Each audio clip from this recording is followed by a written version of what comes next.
Herkese salam. Herkese salam. Deməli biz bugün iki psixoloq olaraq ok mu, nok mu oynuyoruz.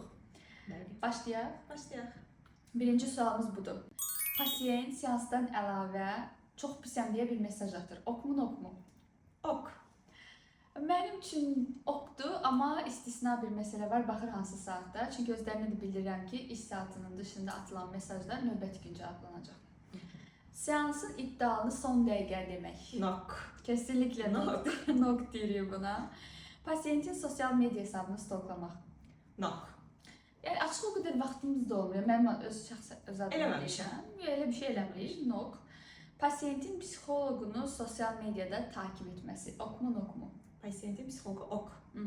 Zaten demək olar ki 90% pasiyentlər bizi iş hesabından takip edirlər. Zaten yəni sosial mediadan Şəxsi hesab olmamaq şərti ilə iş hesabından takip edə bilər. Açıq hesab da onsuz var. Zaten izləyə bilərsiniz. Hə, deyir bir şey qalmıyor.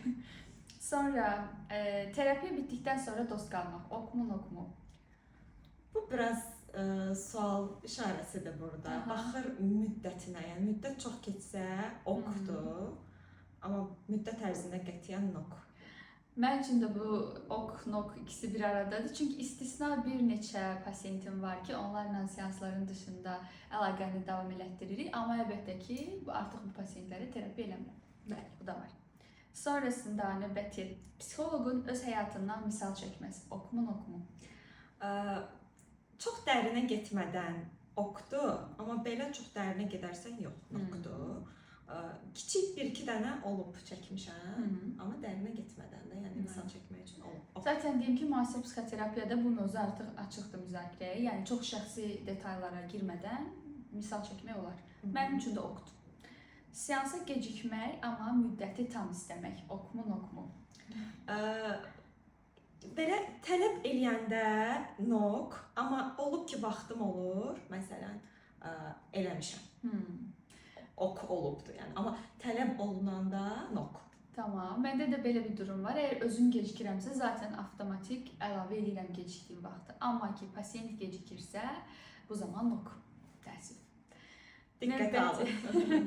Növbəti psixoloqa hədiyyə almaq. Ok. Mənim üçün də ok. Əlbəttə ki, çox böyük bir maddi dəyəri olmayan şeylər okdur, yəni. Problem deyil.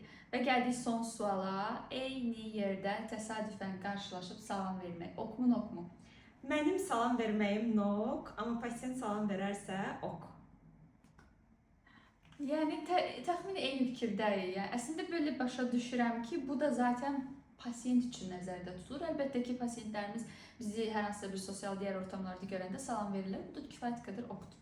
Bəzi pasiyentlər olur ki, salam verməyə bilərlər ki, istəmirlər ki, psixoloqa getdiyi bilinsin. Eynən. O zaman ona görə psixoloq gözləsə yaxşıdır, pasiyentdən gözləsə yaxşıdır.